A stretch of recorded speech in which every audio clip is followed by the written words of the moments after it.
बिस्मिल्लाहिर्रहमानिर्रहीम। Dear students, आज के लेक्चर में हम देखेंगे कि मेथड ऑफ पॉइंट एस्टिमेशन। सबसे पहले क्लास में आपको रिवाइज करवा देता हूं कि एस्टिमेशन होता क्या है। प्रीवियस लेक्चर में हम पढ़ चुके हैं कि एस्टिमेशन क्या होता है। एस्टिमेशन एक न्यूमेरिकल वैल्यू होती है ऑफ अननोन पेरीमीटर की, जो कि सैंपल के डाटे को यूज करते हुए हम ऑब्टेन करते हैं। हमें एस्टिमेशन की जरूरत पड़ती कब है क्लास? अगर हमें पॉपुलेशन ना पता हो, ठीक है, और हम जो है वो वहां से कुछ सैंपल इकट्ठा करते हैं और उस सैंपल के डाटा को यूज करते हुए हम उस पे कोई ना कोई रूल अप्लाई करते हैं। अगर हम मीन निकालना चाहें तो हम वहां पे मीन का फॉर्मूला लगा देते हैं। अगर हमें वहां पे वेरिएंस निकालना है तो हम वहां पे वेरिएंस का फॉर्मूला लगा के उस सैंपल के डाटा के ऊपर जो रिजल्ट्स आते हैं तो हम उस सैंपल के रिस्पेक्ट हम बोल देते हैं कि वो रिजल्ट्स जो हैं वो पॉपुलेशन के ऊपर अप्लाई कर देते हैं। तो इसको हम एस्टिमेशन बोलते हैं। तो क्लास अब पॉइंट एस्टिमेशन किसको बोलते हैं, क्योंकि हम यहाँ पे सीखने वाले हैं method of point estimation. Point estimation क्या होता है class? Suppose we wish to estimate the average height of a very large group of students on the basis of sample if we find the sample average height to be 64 inches, then 64 is a point estimation of unknown population mean। ठीक है, तो class जो methods of point estimation है उसमें जो सबसे पहले वैसे तो वेरियस मेथड्स यूज होते हैं पॉइंट एस्टिमेशन के लिए। लाइक प्रीवियसली हम जैसे डिस्कस कर चुके हैं the method of movements and the method of least square etc. But यहां पे क्लास हमें जो मेथड डिस्कस करना है वो है मैक्सिमम लाइक्लीहुड। ठीक है, मैक्सिमम लाइक्लीहुड। अब क्लास मैक्सिमम लाइक्लीहुड जो है ये मेथड इंट्रोड्यूस्ड हुआ था 1992 में बाय सर रोनाल्ड ए फिशर। ठीक है, तो इस प्रिंसिपल को रोनाल्ड ए फिशर ने सबसे पहले 1992 में डिस्कवर किया था। ये होता क्या है बेटा? इसमें हम देखते हैं कि मैक्सिमम लाइक्लीहुड मेथड में हमें हर पॉसिबल वैल्यू के लिए एक पेरीमीटर होना चाहिए। ठीक है, हर पॉसिबल वैल्यू के लिए पेरीमीटर होना चाहिए और फिर प्रोबेबिलिटी को कंप्यूट करना है। मतलब जो पॉसिबल वैल्यू के लिए जो पेरीमीटर होता है उसकी हमें प्रोबेबिलिटी निकालनी है और हम देखेंगे जो वैल्यू जिसकी प्रोबेबिलिटी जिस वैल्यू पे प्रोबेबिलिटी सबसे ज्यादा आएगी वो हमारे पास मैक्सिमम लाइक्लीहुड होगा। The value of parameter for which the probability of the given sample is greatest is chosen as an estimate. तो वो हमारे पास एस्टिमेट के तौर पर यूज होगा। सिंपली क्लास हमें क्या करना है, मेथड ऑफ मैक्सिमम लाइक्लीहुड में हमें हर पॉसिबल वैल्यू के लिए एक पेरीमीटर होना चाहिए और उसको फिर कंप्यूट करना है, उसकी प्रोबेबिलिटी को कंप्यूट करना है। कंप्यूट मीन के उसको प्रोबेबिलिटी को आपने निकालना है और आप देखोगे क्लास कि जी the value of parameter for which the probability of given sample is greatest. अब जिस प्रोबेबिलिटी का आंसर सबसे ज्यादा आ रहा है उसकी वैल्यू को हम मैक्सिमम बोलेंगे, वो ग्रेटेस्ट होगा, उसको हम एज एन एस्टिमेट चूज करेंगे। ठीक है, अब डेफिनेशन देख लें class. The underline logic is to consider every possible value that the perimeter might have and for each value computed the probability that the given sample would have occurred if that was the true value of the perimeter। That value of the perimeter for which the probability of given sample is greatest is chosen as an estimate. Next class note में जरा देखना है आपने कि maximum likelihood estimator are consistent estimate maximum likelihood are consistent efficient and sufficient but not necessarily unbiased. Class हमने point estimation की कुछ properties पढ़ी थी, 4 प्रॉपर्टीज हमने जो है वो डिस्कस की थी। तो पॉइंट एस्टिमेशन की 4 प्रॉपर्टीज डिस्कस की थी, जिसमें से सबसे पहले मैंने आपको बेटा बताया था कि पॉइंट एस्टिमेशन की जो पहली प्रॉपर्टी थी वो अनबाइज्डनेस मैंने बोली थी। फिर मैंने आपको बोला था कि बेटा कंसिस्टेंट, फिर एफिशिएंट और फिर सफिशिएंट। लेकिन क्लास अब हमें जो है वो मैक्सिमम लाइक्लीहुड मेथड क्या हमारी हेल्प करता है कि अगर हमें किसी पॉइंट एस्टिमेशन निकालना हो तो हमें वहां पे चारों कंडीशंस फुलफिल करवानी पड़ती थी, चारों कंडीशन फुलफिल करवानी पड़ती हैं। लेकिन जो मैक्सिमम लाइक्लीहुड है वो उसके अंदर अंडरस्टूड कंसिस्टेंट, एफिशिएंट और सफिशिएंट, ये तीनों कंडीशनें उसके अंदर ऑलरेडी इंक्लूड है। मतलब कहने का कि अगर हम मैक्सिमम लाइक्लीहुड जो है वो अप्लाई करते हैं पॉइंट एस्टिमेशन के ऊपर to find the point estimation, तो क्लास अगर हमारे पास ये मैक्सिमम लाइक्लीहुड हमारे पास फाइंड हो जाए तो हम कह सकते हैं कि वो पॉइंट एस्टिमेशन जो है वो कंसिस्टेंट भी होगा, एफिशिएंट भी होगा और सफिशिएंट भी होगा। ठीक है। और फिर जो 4th कंडीशन है अनबाइज्डनेस की, वो हम सेपरेट चेक करवा लेंगे। ठीक है, अगर हमने पॉइंट एस्टिमेशन निकालना है तो, क्योंकि जो मैक्सिमम लाइक्लीहुड है वो जरूरी नहीं होता कि वो अनबाइज्ड हो, but not necessarily unbiased. Second condition है class, if we apply the maximum likelihood estimate then it is not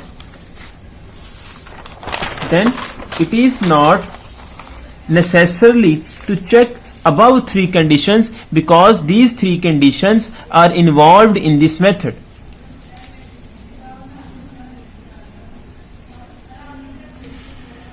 Next, third condition है class, the method of maximum likelihood is applicable to both discrete and continuous random variables. कि हमारे पास ये discrete के लिए भी और continuous random variable के लिए भी अप्लाई होता है। अब क्लास हम एक एग्जाम्पल देखते हैं कि जिससे हमें बात ज्यादा क्लियर हो जाएगी कि how we apply the maximum likelihood estimate on the problem. Let us consider a sample of n is equal to 10 rocks from a binomial population with unknown parameter p, where p denotes the proportion of the rocks in the river bed that are sedimentary in type. Suppose capital X is equal to 4. Suppose capital X is equal to 4 rocks are found to be sedimentary in type. Now the problem is to estimate the unknown parameter p from the sampled data. अब class हमें देखा है यहाँ पे कि हमें problem के अंदर जो कंसीडर पहली बात किया है वो सैंपल है n is equal to 10 rocks है।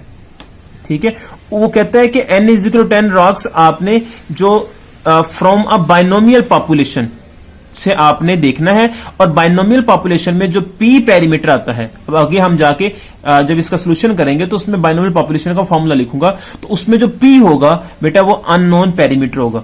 अननोन पैरामीटर मीन कि हमें इसकी पॉपुलेशन नहीं पता कि इसकी टोटल पॉपुलेशन कितनी है, हमने ओनली सैंपल्ड बेस्ड डाटा उठाया है, small n is equal to 10। ठीक है, और यहां पे क्लास वो कहता है कि where p denotes the proportion of the rocks in the river bed that are sedimentary in type. Suppose हम कर लेते हैं यहां पे कि capital X is equal to 4 rocks are found to be sedimentary in type, कि हमारे पास X इज इक्वल टू 4 जो है वो सेडिमेंट्री इन टाइप है। मतलब रिवर बेड मीन के जो हमारे पास नदी है, ठीक है, उसके अंदर जो सेडिमेंट्री रॉक्स हैं वो हमारे पास 4 हैं, सपोज हमने कर लिए, ठीक है। तो ये क्वेश्चन के अंदर सारा कुछ हमें गिवन है, ठीक है। Now the problem is to estimate the unknown parameter P from the sample data. हमारा प्रॉब्लम यहां पे ये है कि हमने निकालना है कि जो पॉपुलेशन पेरीमीटर पी है वो हमने फाइंड करना है कि हमारे पास is to estimate the unknown parameter P. हमारे पास जो अननोन पेरीमीटर पी हमने जो शुरू में प्रॉब्लम के अंदर जो लेट था, जो हमें कहा गया था, वो हमें एस्टिमेट करना है। Is to estimate the unknown parameter P, हमने उसका अननोन पेरीमीटर पी निकालना है, ठीक है, फ्रॉम अ सैंपल डाटा, जो सैंपल के डाटा को यूज करते हुए। सबसे पहले क्लास हम बोलेंगे यहां पे कि small N is equal to 10 है और capital X is equal to 4। Small N हमारे पास सैंपल है यहां पे, और कैपिटल एक्स क्लास हमारे पास यहां पे जो रॉक्स थी सेडिमेंट्री इन टाइप, जो रिवर बेड के अंदर थी, नदी के अंदर, वो बेटा हमने capital X is equal to 4 let कर लिए। Second class the possible values of the P. अब आपको पता है कि जब भी हमने मैक्सिमम लाइक्लीहुड की डेफिनेशन को यूज करना था तो हमने देखा था कि वहां पे हमें जो सैंपल्ड है, जो सैंपल हमारे पास होता है, हर वैल्यू के लिए हमें उसकी प्रोबेबिलिटी को निकालना है। हर वैल्यू के लिए हमने प्रोबेबिलिटी को कंप्यूट करना है। तो हमारे पास 10 थी ये, ठीक है। तो हमने क्या किया कि हमने प्रोबेबिलिटी को कंप्यूट करना है। हमने कहा मे बी रिवर बेड के अंदर वहां पे जो पॉसिबल वैल्यू जो पी की होगी, जो पेरीमीटर पी की, वो हो सकता है 0 हो, मतलब आउटकम मे बी 0 आ जाए, ठीक है, क्योंकि टोटल हमने, ठीक है, मे बी 0 आ सकती है। तो 0/10 हमारे पास ये आ जाएगा 0। इसी तरह मे बी हमारे पास वहां पे वो 1 हो जाए हमारे पास आउटकम, ठीक है, तो 1/10 तो ये रिजल्ट आ सकता है। मे बी वहां पे हमारे पास जो सैंपल वो हमारे पास 2 हो जाए, ठीक है, ठीक है, तो 2/10 हो जाएगी यहां पे, ठीक है। तो जो हमारे पास इवेंट मे बी जो यहां पे 3 हो जाए तो 3/10। इसी तरह हमने 10/10 तक हमने चेक किया कि पॉसिबिलिटी है कि वो हमारे पास 10 रॉक्स ही उसके अंदर मौजूद हों। तो हमने सभी की ईच वैल्यू के लिए जो सैंपल स्पेस की थी उसकी प्रोबेबिलिटी निकाल दी, तो हमारे पास वो ये आ गई, ठीक है। And calculate the probability for each possible value, मतलब हर पॉसिबल वैल्यू के लिए, मतलब 0 1 2 3 4 5 6 7 8 9, मतलब 10 की 10 रॉक्स के लिए हमने प्रोबेबिलिटी निकाल दी, ठीक है। And now check which is, अब देखना हमने ये कि कौन सी प्रोबेबिलिटी का आंसर ग्रेटेस्ट आता है जब हम उसको बाइनोमियल फार्मूला के अंदर पुट करते हैं, क्योंकि उसने हमें कहा हुआ था कि प्रोबेबिलिटी वहां पे पेरीमीटर के लिए आपने बाइनोमियल का फार्मूले को यूज करना है। तो क्लास हमारे पास small F of X is equal to probability of capital X is equal to small X, small N capital X, P power capital X, Q N minus X, ये हमारे पास बाइनोमियल का formula होता है। यहां पे class small x जो है, जो कैपिटल एक्स है, वो हमारे पास जो है, जो कैपिटल एक्स हमारे पास यहां पे है, वो बेटा हमारे पास जो है वो 4 होगा, 0 1 2 3 एंड 4, ठीक है। तो हमने कैपिटल एक्स की जगह पे वैल्यू पुट की पी ऑफ, ठीक है, जो हमारे पास लाइक्लीहुड फंक्शन जो होता है, ठीक है, तो वो बेटा हमारे पास आ जाएगा 10 4 पी की power 4 1 minus P 10 minus 4। Class यहां पे हमने जो क्यू था ये भी हमें पता था बाइनोमियल फार्मूले के अंदर कि क्यू इज इक्वल टू होता है 1 माइनस पी। ये बेटा हमें बाइनोमियल फार्मूले के अंदर सारा कुछ ये डिफाइन होता है, ये सारी चीज बाइनोमियल फार्मूले की ये डिफाइंड है, ठीक है, सारी की सारी डिफाइंड है। और देन क्लास हमने इसके अंदर वैल्यूज को पुट किया है, ठीक है, तो हमारे पास ये चीज आ गई है। अब क्लास हम देखते हैं कि प्रोबेबिलिटी जब 0.0 थी, मतलब फर्स्ट वैल्यू के लिए, तो उस वक्त जब p हमने 0 पुट किया यहाँ पे, तो यहाँ पे 0 आ जाएगा, यहाँ पे 0 आ जाएगा, तो हमारे पास आंसर 0 आ जाएगा। जब हम p यहाँ पे 0.1 पुट करते हैं, क्योंकि अभी जो हम कर रहे कहते थे कि जो प्रोबेबिलिटी हम निकाल रहे थे 0/10 के लिए 0, 1/10 के लिए 0.1, 2/10 के लिए 0.2, 3/10 के लिए 0.3, मतलब जो पॉसिबल वैल्यूज थी p के लिए, उन सभी के लिए हमने अब उसको फॉर्मूले के अंदर पुट करना है, जो प्रोबेबिलिटी हम निकाल चुके हैं। ठीक है। ऐसे 0.1 पुट किया यहां पे, तो हमारे पास जब 0.1 पुट करेंगे यहां पे तो सॉल्व करने के बाद आंसर आएगा 0.011। इसी तरह जब 0.2 पुट करेंगे यहां पे तो हमारे पास 0.088 आ जाएगा। इसी तरह टू सोन पुट करते जाएंगे तो 1 तक हमने पुट किया तो वो आंसर 0.00 आ जाएगा। अब क्लास हमने एक बात नोट की कि अब देखना यह कि पी की किस वैल्यू के लिए हमारे पास इस फंक्शन का आंसर मैक्सिमम आ रहा है। तो हमने देखा क्लास यहां पे कि 0.4 के लिए हमारे पास आंसर 0.251 मैक्सिमम आ रहा है। तो हम बोलेंगे कि ये 0.4 पर ये मैक्सिमम लाइक्लीहुड होगा, मतलब 0.4 जो है वो मैक्सिमम लाइक्लीहुड एस्टिमेटर होगा जो हमने यहां पे फाइंड करना था। ये हमने बाय डेफिनेशन यूज करते हुए इस प्रॉब्लम को सॉल्व किया है। The probability of the actual sample data corresponding to the LU P is equal to 0.4 is the greatest. In other words, P is equal to 0.4 makes the sample results most likely, hence P head 0.4 is the maximum likelihood estimate. तो class हमने जो estimate maximum likelihood estimate निकालना था तो उसके लिए हमने head को यूज करते हैं, तो P के ऊपर हेड डाल देना तो वो 0.4 आ जाएगा। अब क्लास ये तो हमने जो प्रॉब्लम सॉल्व किया ये हमने बाय डेफिनेशन सॉल्व किया, बट क्लास हमें जब प्रॉब्लम आता है एग्जामिनेशन में तो क्लास वहां पे हम हर प्रॉब्लम के लिए इस तरह बाय डेफिनेशन यूज करना हमारे लिए मुश्किल होती है। तो क्लास इसके लिए हम एक मैथमेटिकली वे ड्राइव कर लेते हैं कि जिसके जरिए हमें हर प्रॉब्लम इजीली सॉल्व कर सके।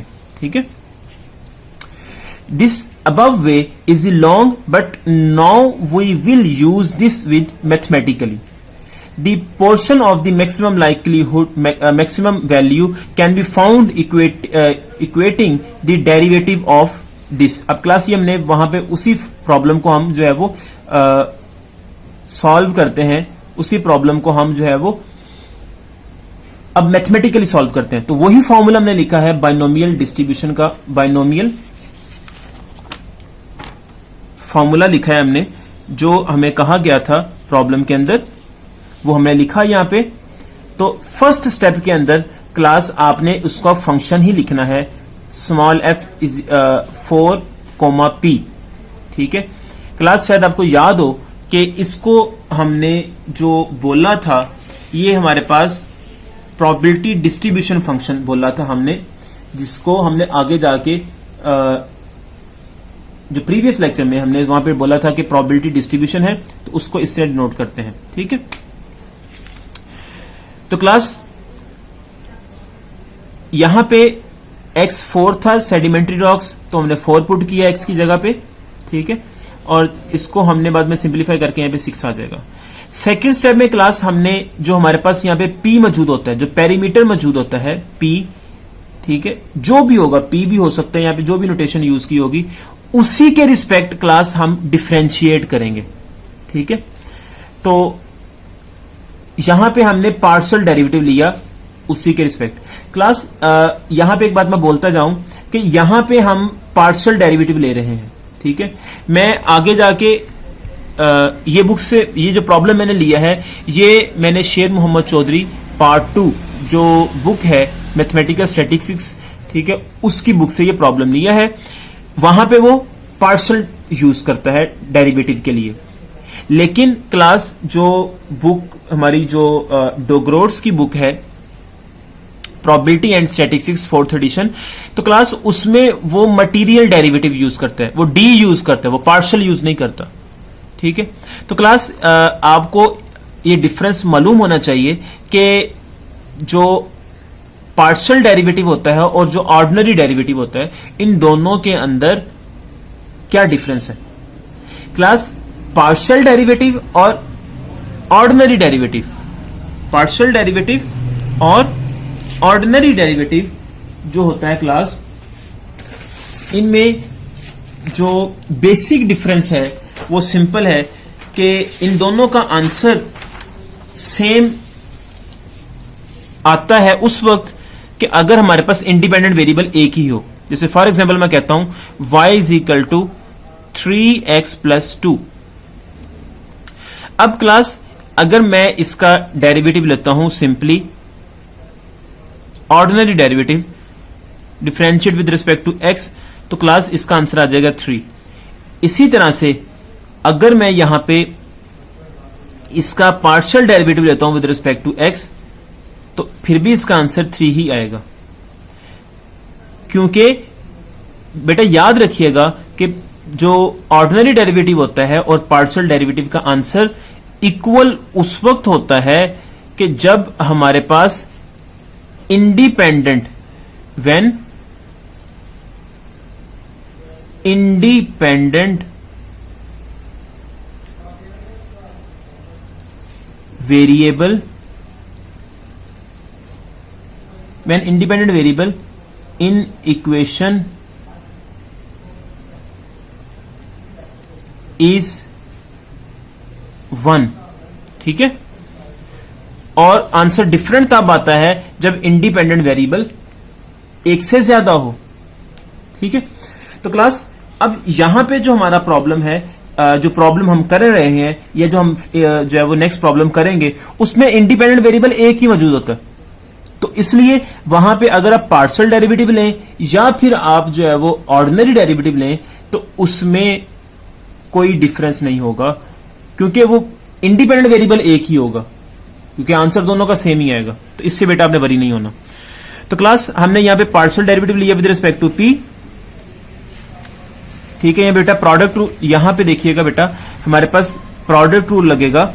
सबसे पहले 4 p की पावर 3 1 माइनस p की power 6 as it is, plus यहां पे फिर इधर से लिया पावर रूल लगेगा 6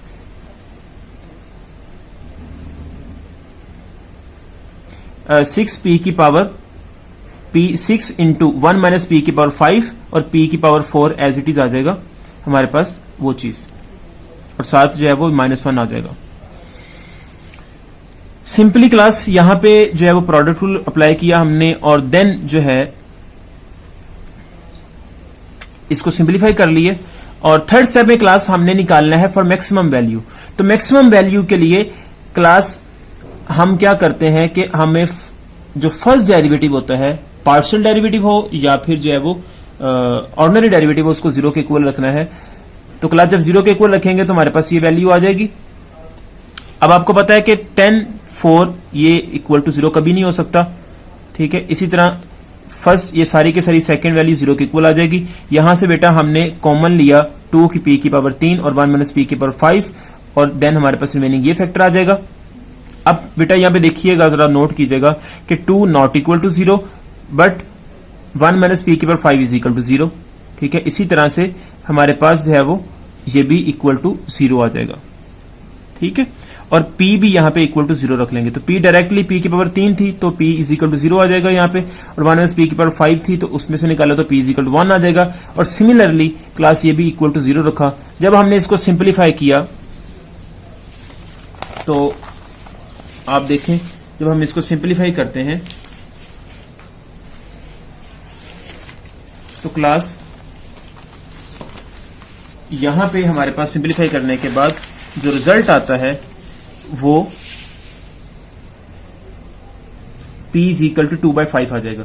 अब क्लास यहां पे हम एक चीज नोट करते हैं कि when we put p is equal to, अब हमारे पास जो आंसर आए हैं वो कितने तरह के आए हैं, वो एक तो p इज इक्वल टू यहां पे 0 आया है, एक p इज इक्वल टू 1 आया है, और एक तीसरा answer p is equal to 2/5 आया है। अब when we put p is equal to 0 and 1 and 2/5 in equation 1, ये जो बेटा इक्वेशन 1 जो मैंने शुरू में बोली थी, ठीक है, इसके अंदर पुट करते हैं तो देन क्लास हम नोट करते हैं कि जो p इज इक्वल टू 2/5 है, इससे आंसर आता है 0.4, इससे मैक्सिमम आंसर आता है। अगर आप 0 पुट करें इक्वेशन के अंदर, p is equal to 0 put करें यहां पे, तो ये सारा कुछ 0 कर देगा। ठीक है, और अगर आप जो है वो यहां पे 1 पुट करें तो तब भी आंसर हमारे पास जो है वो p की जगह 1 पुट करें तो तब भी आंसर हमारे पास ये 0 आ जाएगा। तो जब 2/5 पुट करेंगे तो तब आंसर हमारे पास मैक्सिमम आएगा। तो सो हम कह सकते हैं p hat is equal to 2/5, ये हमारे पास जो है वो मैक्सिमम वैल्यू है। So our estimator is p hat is equal to 2/5 which is equal to 0.4। Class अब हमने मैथमेटिकली देखा कि हमारे पास ये आंसर वही आ रहा है जो कि हमने बाय डेफिनेशन यूज करते हुए सॉल्व किया। तो क्लास अब आपने जहन में अपने स्टेप्स रख लेने कि जब भी मैथमेटिकली हमने अब जितने भी प्रॉब्लम करने वो आगे मैथमेटिकली सॉल्व करेंगे। सबसे पहले हमने बेटा फर्स्ट स्टेप के अंदर उस फंक्शन को लिखना है, प्रोबेबिलिटी डिस्ट्रीब्यूशन फंक्शन को लिखना है, जो भी जिस फॉर्मूले के रिस्पेक्ट उसने हमें कहा होगा, बाइनोमियल के रिस्पेक्ट कहा हुआ है, यूनिफॉर्म के रिस्पेक्ट कहा हुआ है, ठीक है, नॉर्मल डिस्ट्रीब्यूशन के रिस्पेक्ट कहा हुआ है, तो हमने उस रिस्पेक्ट फॉर्मूला लिखना है उसको इक्वेशन 1 का नेम देना है। फिर आपने बेटा सेकंड स्टेप में आपने उसका डेरिवेटिव लेना है with respect to given parameter, ठीक है, और फिर आपने मैक्सिमम वैल्यू निकालने के लिए उसको थर्ड स्टेप में 0 के इक्वल रखना है। और जो आंसर आपके पास P का आएगा उसको आपने, अगर एक से ज्यादा आंसर आ रहे हैं P के, जैसे यहां पे आया P0, 1 और 2/5, तो क्लास उसको इक्वेशन में 1 में पुट करेंगे और देखेंगे जिससे आंसर मैक्सिमम आ रहा होगा उसको मैक्सिमम लाइक्लीहुड एस्टिमेट बोलेंगे। लेकिन क्लास आपने एक स्टेप इस बुक में शेर मोहम्मद चौधरी की बुक में एक स्टेप उसने आगे प्रॉब्लम में एक एक्स्ट्रा स्टेप भी किया हुआ है। वो स्टेप ये करता है कि सेकंड स्टेप के बाद क्लास वो एक डबल डेरिवेटिव लेता है। सिंगल डेरिवेटिव लेने के बाद फिर उसका अगेन डेरिवेटिव लेता है, ठीक है। अगर हम पार्शियल के रिस्पेक्ट कर रहे हैं तो पार्शियल डेरिवेटिव लेंगे, ठीक है, और अगर हम जो है वो ऑर्डिनरी डेरिवेटिव के रिस्पेक्ट ले रहे हैं तो ऑर्डिनरी डेरिवेटिव लेंगे। क्लास उसका डबल डेरिवेटिव जब लेंगे तो बेटा वो उसका आंसर लेस होना चाहिए 0 से, ठीक है। तो अगर लेस होगा आंसर 0 से तो देन वो वैल्यू देगा मैक्सिमम, ठीक है। यहां पे बेटा मैंने चेक नहीं किया कि सेकंड स्टेप के बाद मुझे यहां पे सेकंड स्टेप के बाद यहां पे पार्शियल डेरिवेटिव भी लेना चाहिए था। अगेन ये फर्स्ट डेरिवेटिव से एक और डेरिवेटिव लेना चाहिए था पार्शियल, ठीक है, डबल डेरिवेटिव लेना चाहिए था, तो वो लेस देन 0 होना चाहिए था, ठीक है। क्लास यहां पे अंडरस्टूड था तो मैंने उसका आंसर लेस देन 0 आता है तो मैंने वहां पे नहीं लिया। लेकिन नेक्स्ट प्रॉब्लम में आपने बेटा डबल डेरिवेटिव लेस देन 0 को चेक किया करना है कि आइदर वो आंसर लेस देन 0 आता है या नहीं आता। अगर वो लेस देन 0 डबल डेरिवेटिव आता है तब ही वो मैक्सिमम होगा, अदरवाइज वो नहीं होगा। तो क्लास रिमार्क्स में देखते हैं हम थोड़ा सा कि रिमार्क्स कि mathematical technique of finding maximum likelihood estimator is presented below.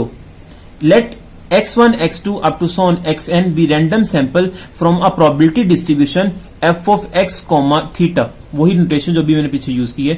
Where theta is a single unknown parameter, then the joint distribution for this is, हमारे पास अगर फर्ज करो जॉइंट डिस्ट्रीब्यूशन में मतलब हमारे पास रैंडम सैंपल के लिए बात करते हैं x1, x2 up to so on xn के लिए, तो क्लास सेपरेट हर फंक्शन के लिए हम सेपरेट हर एक के लिए हम जो है वो अलग से फंक्शन बना लेंगे, ठीक है। x1 के लिए पेरीमीटर, x2 के लिए पेरीमीटर, x3 के लिए up to so on xn तक पेरीमीटर। बाद में क्लास हम इसको मल्टीप्लाई कर लेंगे तो यहां पे उसको इस तरह नोटेशन इस्तेमाल कर लेंगे, पाई i1 से लेके n तक। यू नो वेरी वेल कि पाई डिनोट करता है हमारे पास वो मैथमेटिक्स के अंदर मल्टीप्लाई के लिए। तो f of xi, theta as the observation in the random sample are statistically independent. बेटा जो इसमें ऑब्जर्वेशन होगी वो स्टैटिस्टिकली इंडिपेंडेंट होगी। I.ID इसको बोलेंगे statistically independent, identically statistically independent distribution इसको हम बोलेंगे। तो क्लास नेक्स्ट प्रॉब्लम स्टार्ट करने से पहले मैं आपको जो मैक्सिमम लाइक्लीहुड एस्टिमेटर है उसकी एक और वे से जो कि डुग्रोड्स की बुक में लिखी हुई है डेफिनेशन, उसके रिस्पेक्ट भी मैं आपको ये करवा देता हूं डेफिनेशन। तो देन फिर हम जो है वो नेक्स्ट प्रॉब्लम की तरफ चलेंगे। Maximum likelihood estimator, maximum likelihood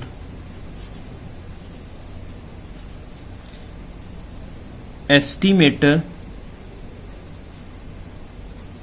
और एस्टिमेट। तो क्लास देखिएगा, for each possible observed vector small x let delta of x belong करेगा ओमेगा से, denoted a value of theta which belongs to omega, for which the likelihood function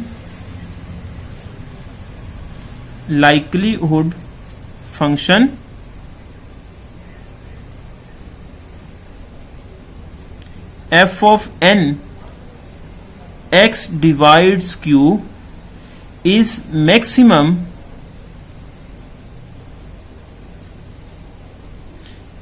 let theta head, which is equal to delta of capital X, be the estimator of theta defined in this way.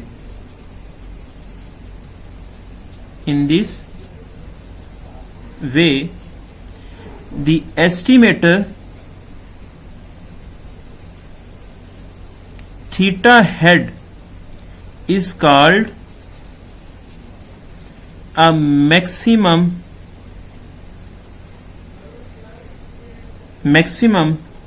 likelihood estimator of theta.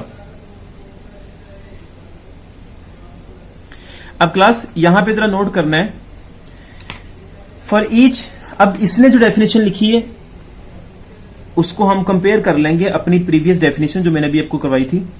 For each possible observed vector small x. Class जो मैंने previous definition में बोला था, अभी जो मैंने example करवाई थी उसमें मैंने इसको एन बोला हुआ था, ठीक है. यहां पे उसने वेक्टर स्मॉल एक्स कहा हुआ है. लेट डेल्टा ऑफ एक्स, ठीक है क्लास, ये delta of x just like ये वैल्यू है, ठीक है.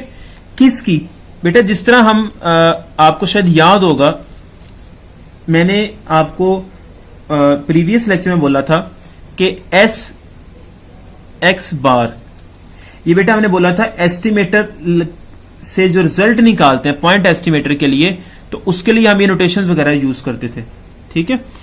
तो अब एज सच ये हमारे पास एस्टिमेटर तो नहीं है, लेकिन पॉसिबल आ सकती है, वो हमने लेट की है ओमेगा से, denoted as a value of theta belong करता है ओमेगा से, ठीक है.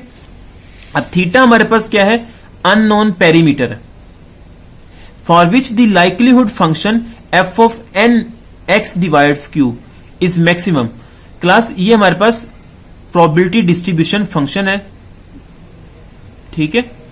तो लेट अब theta hat is equal to delta of X, ये जो हमने बोला था एस्टिमेटर, कि हमारे पास ये जो वैल्यू निकाल रहे हैं ये वैल्यू इस ओमेगा से ही आ रही है, ठीक है. लेकिन यहां पे जो हम यूज कर रहे हैं थीटा के ऊपर हेड, क्लास ये हमारे पास जिस तरह हम मीन निकालते हैं या हम वेरिएंस निकालते हैं, मतलब जो टेक्निक यूज कर रहे हैं ये उसको शो कर रहा है कि जो फॉर्मूला लगा के हम सैंपल के ऊपर जो रिजल्ट्स निकालेंगे ये उसको शो कर रहा है कि डेल्टा ऑफ एक्स आपने उसको डिनोट कर रहे हैं, मतलब जनरल डेफिनेशन में बात कर रहे हैं. यहां पे जो डेल्टा ऑफ स्मॉल एक्स है ये हमारे पास तमाम वैल्यूज हैं जो कि ओमेगा से आएंगी, ठीक है. तो then this be the estimator of theta defined in this way, मतलब इस तरीके से हम एस्टिमेटर को डिफाइन करेंगे. मतलब यहां पे जर्नल हमने कह दिया कि जैसे आपके एग्जांपल के लिए मैं कह सकता हूं यहां पे, जैसे मैंने प्रीवियस में कहा प्रोपोर्शन को यूज करना था एग्जांपल के अंदर, जैसे बोला हमने कि प्रोपोर्शन को यूज करके हमने अपना एस्टिमेटर निकालना है, या उससे पहले हम जैसे कहते थे कि यहाँ पे मीन का फॉर्मूला यूज करके हमने एस्टिमेटर निकालना है या वेरिएंस का निकालना है, वेरिएंस यूज करते हुए। तो इसी तरह मतलब जनरल कोई भी हमने कह दिया कि कोई भी एस्टिमेटर जो डिफाइन होगा पीछे उसको यूज करते हुए हम ये सिंपली निकालेंगे। ठीक है, तो the estimator theta hat is called, जो आंसर यहां से आएगा एस्टिमेटर का, ठीक है, वो मैक्सिमम लाइक्लीहुड एस्टिमेटर होगा थीटा का। आफ्टर